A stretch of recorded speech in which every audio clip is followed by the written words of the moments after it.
جب انہیں شہر کی بھاگ دوڑ سے دور کچھ دن آرام کرنا ہوتا ہے۔ اسی وجہ سے زیادہ تر وقت یہ علاقہ سنسان رہتا تھا، نہ کوئی رہنے والا، نہ کوئی رات کو جاگنے والی روشنی، صرف بڑے بڑے بنگلے جو اندھیرے میں ایک عجیب سی بے جان تصویر لگتے تھے۔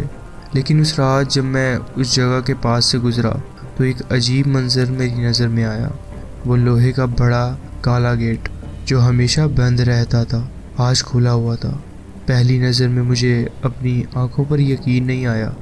یہ گیٹ اکثر ڈسٹ کور رہتا تھا، جیسے سالوں سے کوئی اسے ہاتھ بھی نہ لگائے، اور آج وہ بنا کسی رکاوٹ کے کھلا ہوا تھا۔ ہوا ہلکی چل رہی تھی اور گیٹ کے ایک حصے پر لٹکتی زنجیر ہل رہی تھی، جیسے کسی نے اسے کچھ دیر پہلے ہی کھولا ہو۔ میرے اندر ایک عجیب سی بے چینی دوڑی۔ یہ جگہ ہمیشہ ایک راز رہی تھی، ایک بند کتاب جسے کبھی کھولا نہیں گیا تھا۔ آج جب وہ گیٹ کھلا تھا تو ایک اجنبی سی کشش محسوس ہو رہی تھی، جیسے کوئی مجھے بلانے کی کوشش کر رہا ہو۔ میں نے اپنی گاڑی آہستہ کی، سوچا کہ شاید کوئی نیا مالک آیا ہو یا پھر یہاں اب لوگ بسنے لگے ہوں، لیکن آس پاس کسی بھی گاڑی میں کوئی روشنی نظر نہیں آئی۔ ہر بنگلہ ویسے ہی ٹھنڈا اور اندھیرے میں ڈوبا ہوا تھا جیسے ہمیشہ سے تھا۔ دل میں ایک عجیب سی گھبراہٹ تھی، لیکن کیوریوسٹی زیادہ تھی۔ بنا سوچے سمجھے میں نے اپنی گاڑی اندر ڈال دی۔ جیسے ہی میں کمپاؤنڈ کے اندر گیا، ہوا کا ایک ٹھنڈا جھونکا میرے چہرے سے ٹکرایا۔ گاڑی کے ٹائر نیچے سوکھی پتیوں سے گزرے۔ ایک ہلکی سی کرنچ کی آواز نے ماحول کو اور بھی بے چین بنا دیا، اور اوپر سے ایک چاندنی سی بھری رات، ایک سنسان جگہ اور اندر چھپا ایک راز جسے میں جانے بغیر رک نہیں سکتا تھا۔ میں نے سنا تھا کہ اس پہاڑی کے اوپر ایک چھوٹی سی جھیل بھی ہے جو انسانوں نے بنائی تھی، ایک آرٹیفیشل لیک جو شاید کبھی یہاں آنے والے لوگوں کے لیے ایک مزیدار جگہ بنائی گئی ہو، مگر کیونکہ یہ جگہ اکثر بند رہتی تھی مجھے شک تھا کہ کوئی وہاں آج بھی جاتا ہوگا۔ مگر پھر بھی مجھے ایک بے چینی سی ہو رہی تھی جو مجھے اس جھیل تک لے جانے کے لیے مجبور کر رہی تھی۔ راستہ ٹیڑھا میڑھا اور پتلا تھا، جدھر سے صرف ایک گاڑی گزر سکے۔ ہر موڑ پر ایک عجیب سا سناٹا تھا، اور صرف میری گاڑی کے ٹائرز کی آواز ماحول کو توڑ رہی تھی۔ راستے کے دونوں طرف بڑے اور مہنگے بنگلے تھے، جنہیں دیکھ کر یہ اندازہ ہوتا تھا کہ کبھی یہ جگہ کسی رچ کمیونٹی کے لیے ڈیزائن کی گئی ہو۔ لیکن آج یہ تمام بنگلے بے جان لگ رہے تھے۔ کسی بھی گھر کی کوئی روشنی نہیں تھی، نہ کوئی بالکنی سے جھانکتا انسان، نہ کوئی دروازہ کھلا۔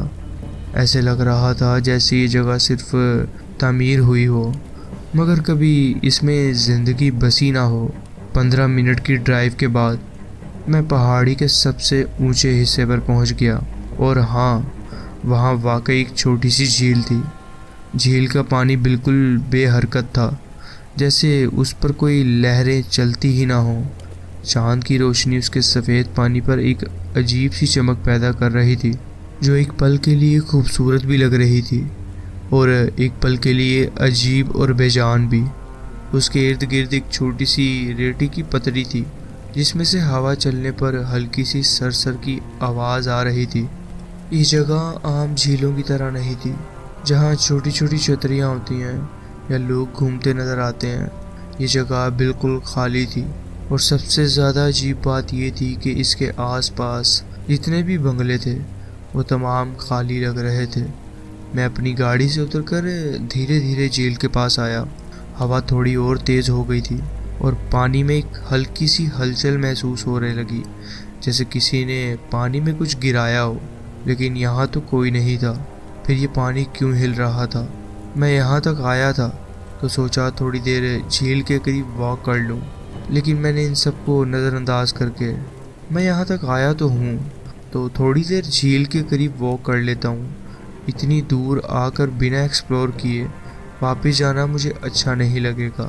ویسے بھی ہوا تھوڑی تیز ہو گئی تھی، اور موسم کا ٹھنڈا ہو جانا اس جگہ کی قدرتی خاموشی کو اور بھی عجیب بنا رہا تھا۔ سورج ڈھل رہا تھا، لیکن اس کی آخری روشنی اب بھی آسمان میں ایک نرم سی چمک پھیلا رہی تھی۔ ہر طرف ایک گہری خاموشی تھی، لیکن یہ وہ سکون والی خاموشی نہیں تھی جو دل کو شانت کرے۔ یہ وہ خاموشی تھی جو انسان کے اندر ایک عجیب سی بے چینی، ایک ہلکا سا ڈر پیدا کر دیتی تھی، جیسے کوئی چھپا بیٹھا ہو، دیکھ رہا ہو مگر سامنے نہ آئے۔ یہ جگہ بالکل ویران لگ رہی تھی، نہ کوئی انسان، نہ کوئی جانور، اور نہ ہی کسی کی آواز۔ یہ بھی عجیب بات تھی، کیونکہ ایسے علاقوں میں اکثر کہیں نہ کہیں کوئی کتا یا بلی ضرور ہوتے ہیں۔ کبھی کوئی دور سے آواز دیتا ہے، کبھی پرندوں کی چہ چہ سنائی دیتی ہے، مگر یہاں کچھ بھی نہیں تھا۔ صرف ہوا میں جو آواز تھی وہ، اور جھیل کے پانی کی بے حرکت سطح۔ جب میں جھیل کے پاس گیا تو محسوس ہوا کہ مٹی ابھی بھی نمی نمی سی تھی۔ پہلے تو یہ بات سمجھ نہیں آئی، مگر پھر یاد آیا کہ صبح بارش ہوئی تھی۔ مجھے تسلی ہوئی کہ شاید اس وجہ سے مٹی گیلی ہے، ورنہ مجھے لگا تھا کہ یہاں کوئی آیا تھا۔ جب میں ریڈ پر چلا تو مجھے پاؤں کے نشان دیکھ کر ایک عجیب تسلی محسوس ہوئی۔ ہر ایک نشان بالکل صاف اور واضح تھا، جیسے ابھی ابھی کوئی یہاں سے گزر رہا ہو۔ یہ سب دیکھ کر مجھے ایک ہلکی سی ہنسی آئی، شاید کیونکہ میں خود بے وجہ ڈرنے کی کوشش کر رہا تھا۔ لیکن اگلے ہی پل مجھے ہلکا سا ڈر محسوس ہوا۔ بے چینی ایک عجیب سی گھبراہٹ میں بدل گئی۔ میں نے اپنے پاؤں کے نشانوں کے پیچھے دیکھا، سب کچھ نارمل لگ رہا تھا، لیکن پھر ایک عجیب چیز نظر آئی۔ میرے نشانوں کے علاوہ ایک اور نشان بھی تھے، اور سب سے زیادہ ڈر کی بات یہ تھی کہ وہ نشان مجھے فالو نہیں کر رہے تھے، بلکہ جیسے آلریڈی وہاں بنے ہوئے تھے، جیسے کوئی مجھ سے پہلے یہاں آیا ہو، یا شاید ابھی بھی یہیں کہیں ہو۔ سب کچھ ٹھیک لگ رہا تھا، میں بس اپنی سوچ کو شانت کرنے کی کوشش کر رہا تھا۔ لیکن جب میں واپس چلنا شروع ہوا تو ایک پل کے لیے میری روح کانپ گئی۔ پورا جسم ایک دم سے ٹھنڈا پڑ گیا، جیسے کسی نے مجھے پیٹھ کے پیچھے سے دیکھا ہو۔ میرے اپنے قدم کے نشانوں کے ساتھ ایک اور چھوٹے سے پیروں کی نشان بھی تھے۔ وہ ایک چھوٹے بچے کے قدم کے لگ رہے تھے، 2 یا 3 سال کے بچے کے۔ پہلی نظر میں مجھے لگا کہ شاید یہ میری ذہن کا دھوکہ ہے، لیکن جب جھک کر دیکھا تو ہر ایک نشان اتنا صاف تھا کہ ہر انگلی تک کا اثر مٹی میں واضح تھا، جیسے کسی نرم اور چھوٹے سے پاؤں والی چیز نے ابھی ابھی اس ریڈ پر قدم رکھا ہو۔ پر مسئلہ یہ تھا، جب میں نے پہلی دفعہ یہ ریڈ دیکھی تھی تب یہ نشان وہاں نہیں تھے۔ یہ تو شاید صرف میرے اپنے نشان تھے جسے میں نے کلیئرلی دیکھا تھا۔ تو پھر یہ چھوٹے پاؤں کے نشان اچانک یہاں کیسے آ گئے؟ میرا دل زوروں سے دھڑکنے لگا، ہوا تھوڑی اور تیز ہو گئی، اور ایک اجنبی سی گرمی میری گردن کے پیچھے محسوس ہونے لگی، جیسے کوئی بہت نزدیک کھڑا ہو۔ لیکن سب سے زیادہ ڈراؤنی بات یہ تھی کہ یہ نشان صرف بیچ سے شروع ہوتے تھے، کوئی آنے یا جانے کا پتہ نہیں چل رہا تھا۔ یہ قدم کہیں دور سے چلتے ہوئے نہیں آئے تھے، وہ بس ایک جگہ سے شروع ہو رہے تھے، جیسے کوئی وہیں اچانک سے نمودار ہوا ہو، جیسے کسی نے ہوا سے پیدا ہو کر پہلی بار اس زمین پر قدم رکھا ہو۔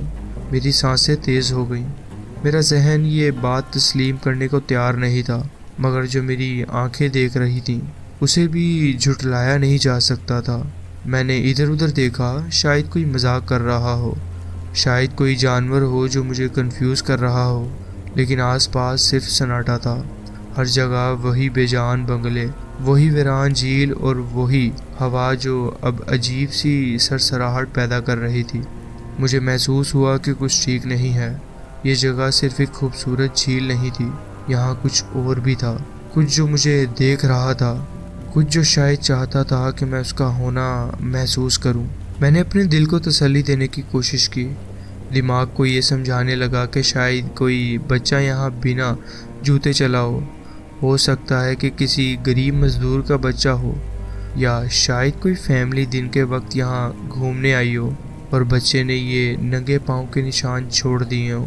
لیکن ایک سوال مجھے اندر ہی اندر پریشان کر رہا تھا، اگر یہ نشان کسی بچے کے تھے تو پھر یہ پہلے کیوں نہیں تھے؟ اور اگر کوئی بچہ یہاں آیا بھی تھا تو وہ ہے کہاں؟ میں نے ادھر ادھر دیکھا، میں نے ذرا زور سے آواز لگائی، کوئی ہے؟ لیکن ہوا کے سوا کوئی جواب نہیں آیا۔ یہ اور بھی عجیب تھا کیونکہ اگر کوئی انسان یہاں ہوتا تو اس کی کوئی نہ کوئی آواز آتی، کسی سانس لینے کی آواز یا پھر کوئی ہلکا سا اثر، پر یہاں تو سب کچھ بالکل سناٹے میں ڈوبا ہوا تھا۔ میری بے چینی بڑھنے لگی۔ میں نے سانس اندر کھینچ کر ان نشانوں کا پیچھا کیا۔ یہ دھیرے دھیرے مٹی اور ریت کے اوپر ایک سیدھی لائن میں میری گاڑی کی طرف جا رہے تھے، جیسے کوئی ہلکی چال میں وہیں جا رہا ہو۔ مگر پھر اچانک بنا کسی وارننگ کے یہ نشان ختم ہو گئے۔ ایک دم سے ان کا رخ بدل گیا، جیسے جس چیز کے یہ نشان تھے اس نے اپنا ارادہ بدل دیا ہو، اور اب یہ سیدھا جھیل کی طرف جا رہے تھے۔ میرے قدم خود آہستہ ہو گئے تھے، جیسے پیر پتھر کے ہو گئے ہوں۔ دل کی دھڑکن تیز ہو گئی تھی۔ میں ان نشانوں کا پیچھا کرتا کرتا جھیل کے بالکل کنارے تک پہنچ گیا، اور پھر جو دیکھا اس سے میری روح کانپ گئی۔ نشان جھیل کے اندر غائب ہو گئے تھے، جیسے کوئی بنا رکے، بنا کسی جھجک کے پانی کے اندر چلا گیا ہو۔ میں وہیں جم گیا، میرے پیر ریت میں جڑ گئے اور سانس اندر ہی اٹک گئی۔ آنکھوں کے سامنے وہ نشان پانی میں ڈھلتے چلے گئے۔ پانی کی سطح بالکل بے حرکت تھی، ایک دم شانت، کوئی لہر نہیں، کوئی چیز ہلی بھی نہیں لگ رہی تھی، جیسے کسی نے پانی میں قدم رکھا ہی نہ ہو۔ جیسے وہ نشان ہمیشہ سے وہیں تھے، بس کسی نے انہیں دیکھنے کی دیری کی تھی۔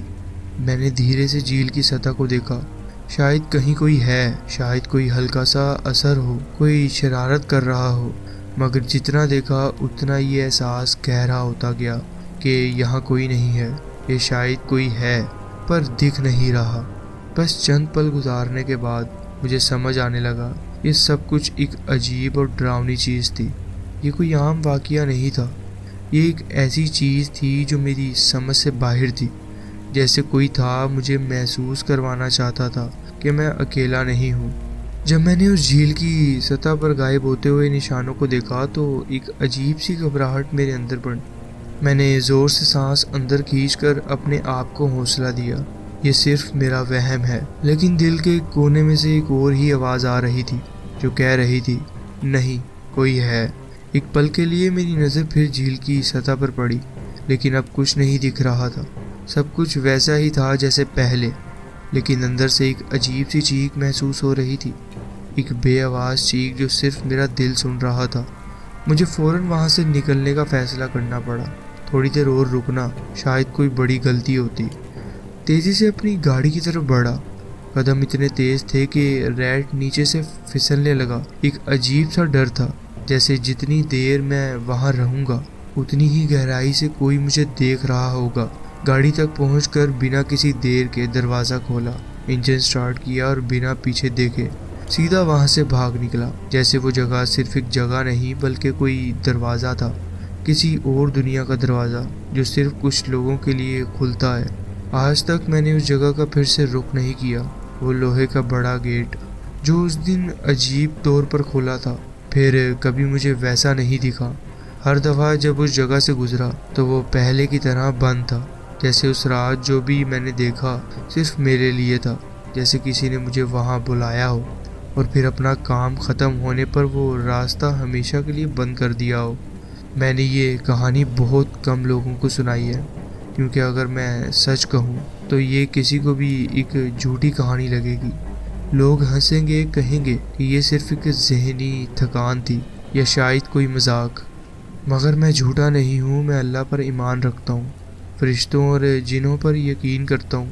میں جانتا ہوں کہ یہ دنیا صرف اتنی نہیں جتنی ہم دیکھتے ہیں، لیکن جو کچھ اس رات جھیل کے پاس ہوا وہ آخر کیا تھا؟ کیا کوئی وہاں اب بھی تھا؟ کیا وہ دروازہ کسی اور کے لیے پھر کھلے گا؟ مجھے نہیں پتا، لیکن یہ ایک کہانی ہے جو میں کبھی بھول نہیں سکتا۔ یہ تھا میرا واقعہ جو میں آپ کے ساتھ شیئر کرنا چاہتا تھا۔ جی بہت بہت شکریہ، آپ نے اپنی کہانی ہمارے ساتھ شیئر کی۔ السلام علیکم، میرا نام عقیل ہے اور میں پاکستان میں رہتا ہوں۔ جو واقعہ میں آپ کے ساتھ شیئر کرنے جا رہا ہوں وہ میرے ساتھ تقریباً 2 سال پہلے ہوا۔ میں بچپن سے عجیب و غریب چیزوں کا سامنا کرتا رہا ہوں۔ پہلے یہ بتا دوں کہ میں کراچی کے کلفٹن علاقے میں رہتا ہوں، سمندر کے قریب۔ یہاں عام طور پر کچھ خاص عجیب نہیں ہوتا، لیکن جب میں لوگوں کو اپنی کہانی سناتا ہوں تو یا تو وہ یقین نہیں کرتے یا بس کہہ دیتے ہیں کہ میں جھوٹ بول رہا ہوں۔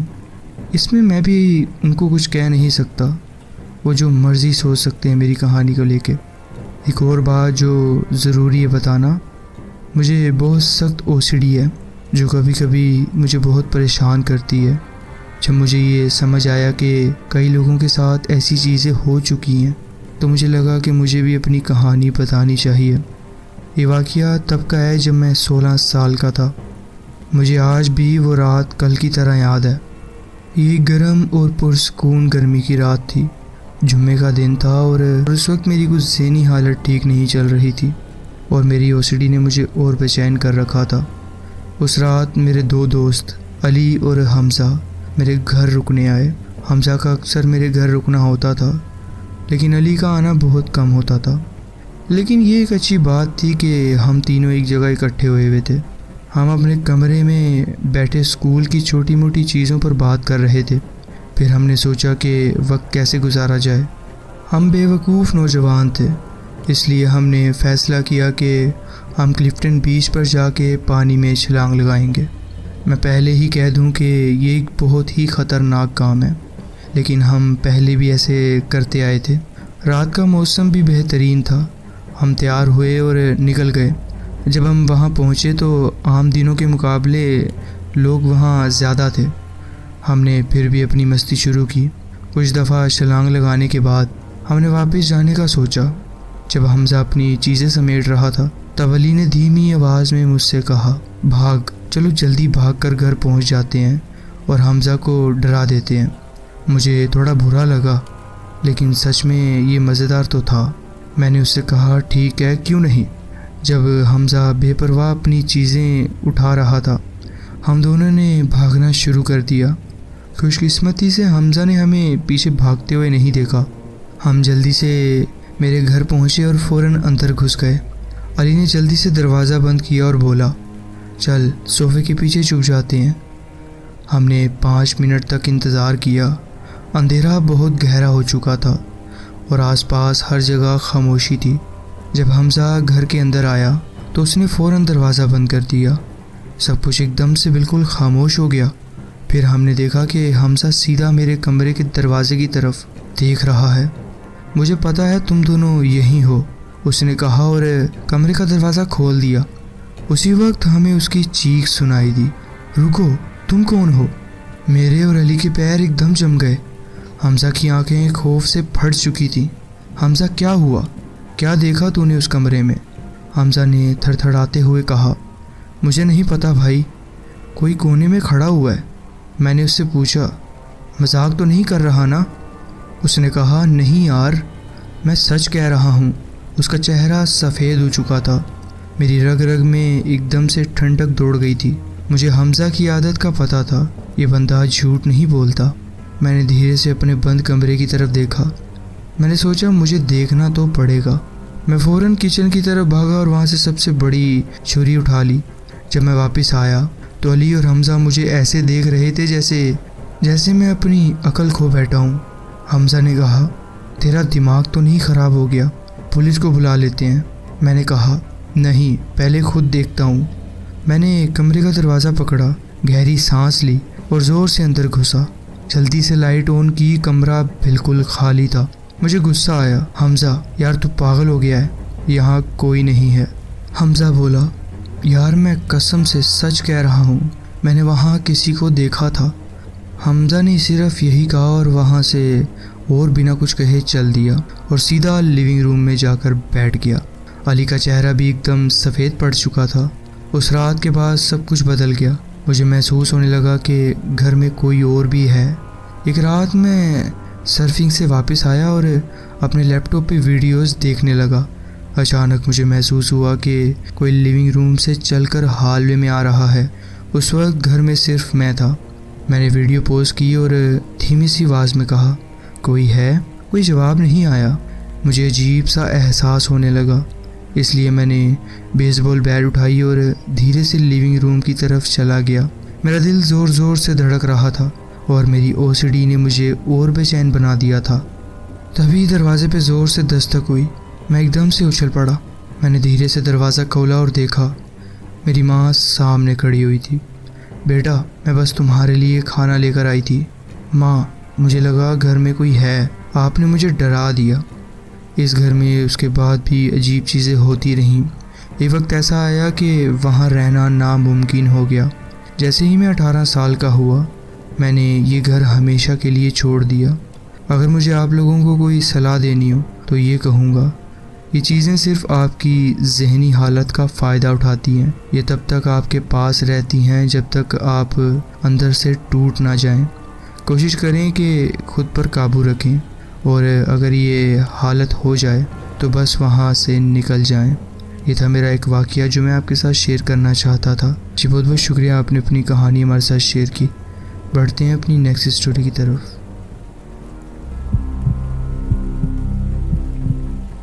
السلام علیکم، کیا حال ہے آپ کا؟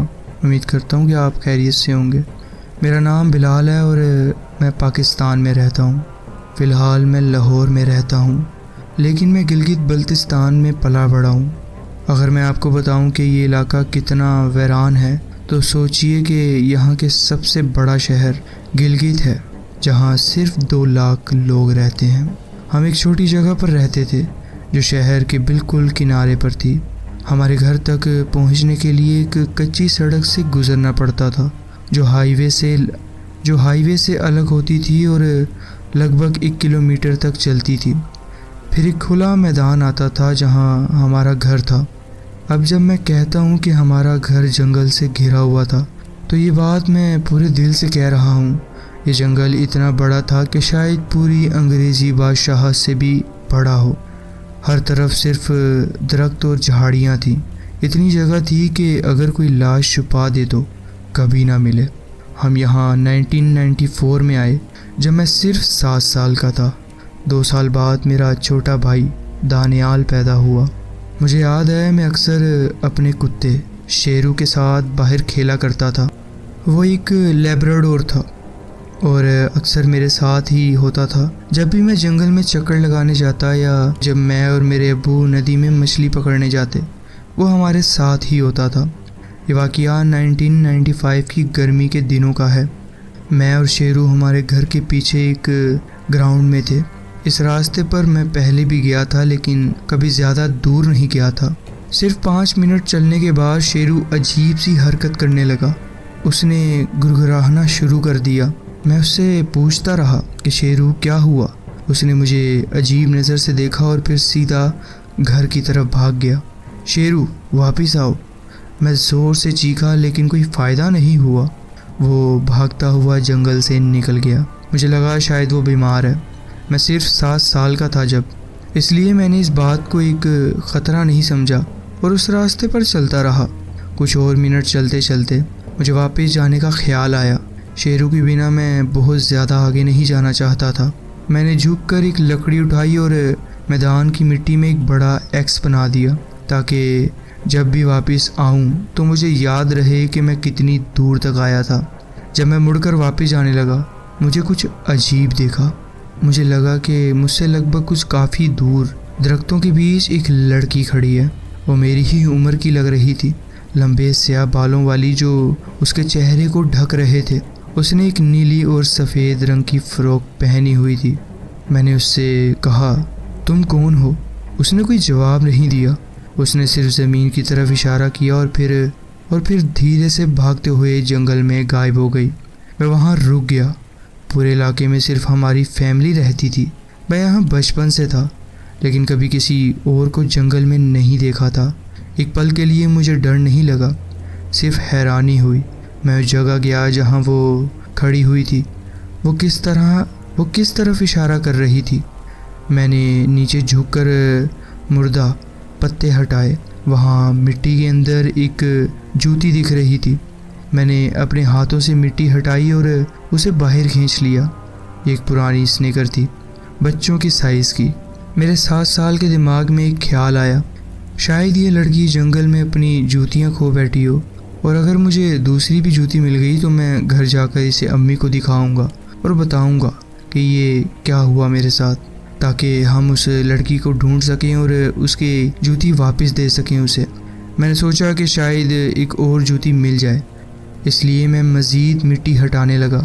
مجھے کچھ سخت محسوس ہوا، مجھے لگا کہ شاید دوسری جوتی ہوگی، اس لیے میں نے مٹی کو اور زیادہ کھودنا شروع کر دیا۔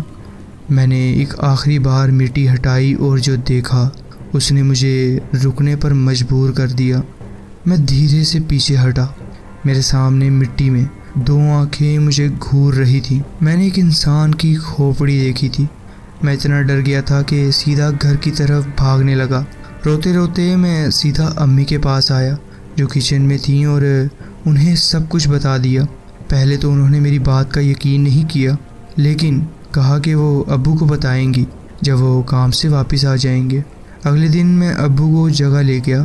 میں صرف راستے پر رکا رہا جبکہ ابو نے اس جگہ دیکھا جہاں میں نے کل کھدائی کی تھی۔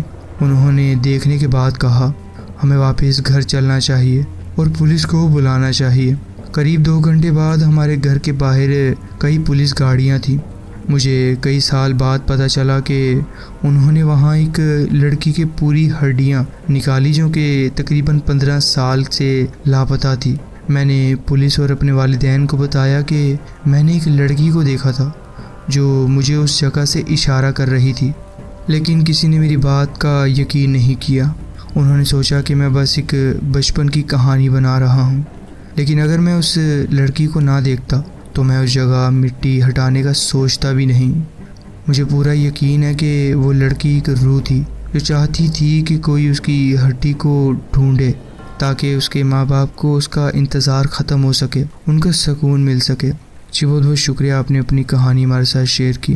تو جی فرینڈز، یہ تھی آج کی سٹوریز۔ آپ کومنٹس میں ضرور بتائیں کہ آپ کو یہ سٹوریز کیسی لگیں۔ اگر آپ کو یہ سٹوریز اچھی لگی ہوں تو ویڈیو کو ضرور لائک کیجیے اور چینل کو ضرور سبسکرائب کیجیے اور بیل آئیکن کو ضرور پریس کر لیجیے تاکہ آگے آنے والی کہانیاں ویڈیوز آپ سے مس نہ ہوں۔ اپنا خیال رکھیں اور ملتے ہیں نیکسٹ ویڈیو میں۔ اللہ حافظ۔